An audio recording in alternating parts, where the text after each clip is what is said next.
All right, everybody, we are going to talk about the physiology of confidence today. All right. So I get flooded in my inbox, in my email, do tons of coaching on it in my programs. Amanda, how do I get more confident? I was doing great in clinical and then I missed an intubation and now I feel stupid and my confidence is gone, or I didn't get a spinal, or I wet tapped somebody, or I got an eval that I just wasn't expecting and I got ripped apart. And now I just have literally no confidence. I'm not where I should be. What am I supposed to do? Like, this sucks, right? So today you are going to get a little mini coaching session. So I want you just to pretend it's me and you, we're coaching together, we're in a session together. And I want to help you understand how to increase your confidence in CRNA school. Plus you get a little peek as to what I do in my programs as well. So it's going to be a win-win. All right. So really quick, I do just want to point out that this is what I call the 4 C's of clinical. And I have a coaching mastery in my coaching program on each of these things individually. But essentially, I just wanted to throw this out there. You guys can think about it, is the 4 C's of clinical. These are the 4 emotions that it's really important to start cultivating and creating and leaning into while you are in clinical. And that is courage, certainty, confrontation with yourself and with others, and confidence. And we're going to talk about confidence today, like I said. Okay. So I asked a question on social that said, how do I build confidence in CRNA school? And these were the options: buying more books, buying more study materials, getting a bunch of new apps, asking 10 plus people how they study, and then trying all the things, or, getting on social and trying to find all the hottest methods and then trying them all. C, showing up with a plan, evaluating that plan. Or D, taking all feedback at just face value, letting it completely dishearten you, and then plugging along, right? So for the most part, a lot of you guys did say C, which ding, ding, ding, ding, ding, that is the right answer. But a few of you guys said the other things as well. So I figure, you know what? Let's coach on it. Let's talk about it. So first of all, I just want to ask you, how do you become confident in somebody? Just think about that. How do you become confident in someone, right? A lot of times they do what they say they're going to do, right? They show up for you.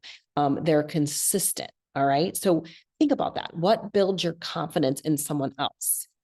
And then when you can think about that, or think of somebody that you know and respect, that you feel confident in, what is it about them that they make you, that you see confidence in them, right? That you are confident in them.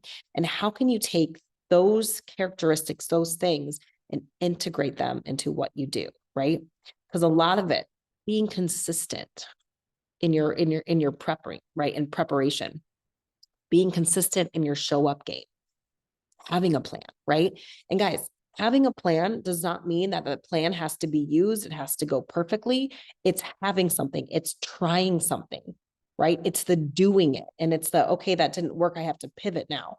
That builds confidence. Okay. Things are not always going to work out. And if every time something didn't work out, we allowed ourselves to be smacked to the ground and not confident, now I got to start from ground zero. That's why we're so burnt out and exhausting, right? But the prep work and the consistency and the trying and the pivoting, that builds confidence, right? Do you have the wherewithal? Do you have the ability? Do you have the grit to try again, right?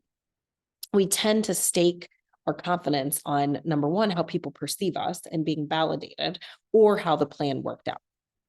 That is why you are on a roller coaster ride, right? We have to build confidence by focusing on the things that we can control. Okay. And it's not about having the perfect plan that goes perfectly. It's about having a plan that doesn't go perfectly and being able to still decide and decipher what we need to do with that plan. Okay.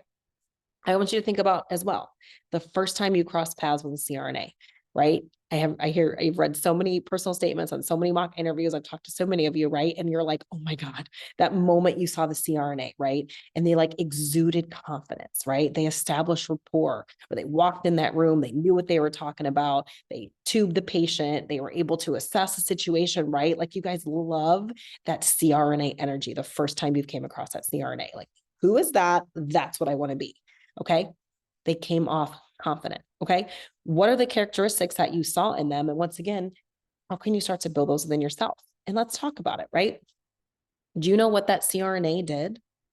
They started where you were. They were right where you were.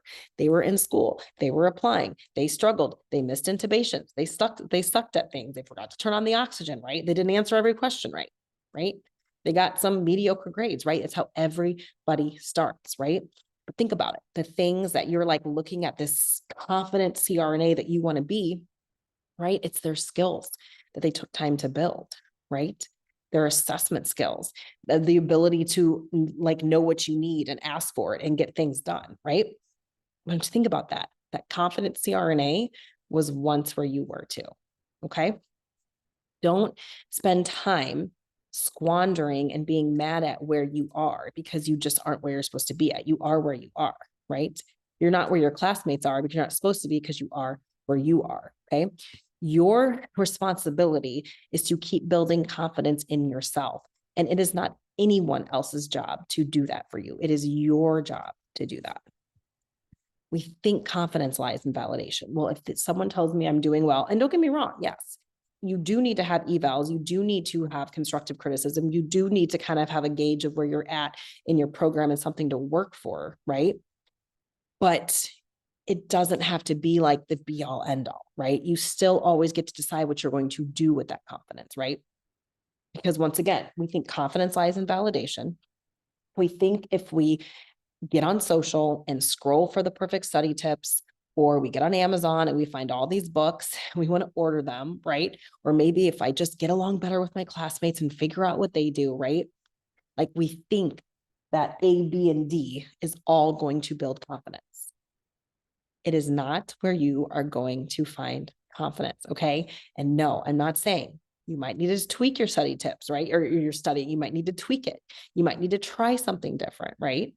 You might need to work a little harder to get to where you need to go. That's fine, right? That's fine. But that is not where you are going to find your confidence, right? If you aren't measuring what you are doing, if you're not looking at what's going well, if you're not looking at what's not going well, if you're not taking the feedback and then deciding what you're going to do with the feedback, if you're not evaluating yourself and you're studying and what is happening, good or bad, then how the heck are you going to know if you're improving? And how are you going to build confidence if you're not showing up with a plan and evaluating all the things that you are doing, right? Because confidence is not found in like scrapping together things and trying to find more, right? You're trying to make yourself feel better because that's what we think. If I can be more productive, if I can do more, then everything will be better. If I study for 15 hours instead of 6 good ones, if I study for 15 hours, have the quantity, that I'm going to get confident and I'm going to get better. No. Okay. You create confidence by being consistent with the promises that you are keeping to yourself. And you work every single day on becoming skillful at clinical, skillful at taking tests, skillful in your studying, right? Because preparation not only helps build confidence, but it also helps you with not being so reactive, right? There's no bad plans, right? I tell everyone all the time, it might not be the plan that your CRNA wants to do, like you have a CNA, it might not be the plan they want to do. It might not be like the best idea in the world, but you're thinking. And then you're like, okay, well, why wouldn't we do that plan? So let's look at why we're not going to do that plan, right? Like you're going to see there's so many ways to do anesthesia differently. Just because your way doesn't get used that day or whatever, it's okay. It doesn't mean that you're stupid, right? It just means that you have to pivot. Do you have the courage to pivot when things don't go as planned and when they don't want to use your care plan and they think it's crazy, right? When you course correct, when you pivot, when you notice the next day that the patient went apneic a few seconds quicker than you did before, when you become more heightened about something because like you learned something didn't go well. And so now you're taking that and you're becoming more heightened, you're becoming better, right? Those are all wins. Those are all how you build confidence, right? We've got to learn in CRNA school to manage the grief of our expectations that we should be better or that this should be easier. Because CRNA school is what it is. Your clinical sites are what they are. Your program is your program. People are going to be peopling, whether we like it or not. But are you willing to do what most people won't? Are you willing to keep the promises you made to yourself, to see your dream through, even when it feels terrible? Can you still hold on to integrity and can you still hold on to your worth? Can you enjoy doing this work? even when you don't see the result, like when the result isn't immediately happening, you're not getting that instant gratification. Can you still enjoy the work you are doing? Because nobody learns to give anesthesia overnight. Nobody is in clinical a month and is just like amazing and awesome, right? No one's in clinical a week, right? You have to have 2,000 plus hours required at minimum to graduate, because that's how long it takes to get pretty darn good at this anesthesia skill, right? We tend to struggle so hard because we underestimate the amount of effort that it takes, right? And it takes even more effort when you are beating yourself up in the process. Beating yourself up is not building confidence, okay? But every time you fail, every time something doesn't go as planned, you can either learn from it or you can use it as a tool to beat yourself up. And every time you beat yourself up, you are actually rejecting yourself. And then it gets hard to show up. And then you're not going to be in a place to build confidence. Confidence is in preparing. Confidence is showing up.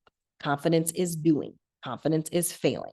Confidence is asking questions, observing, tweaking, and doing it again. Confidence isn't about being right?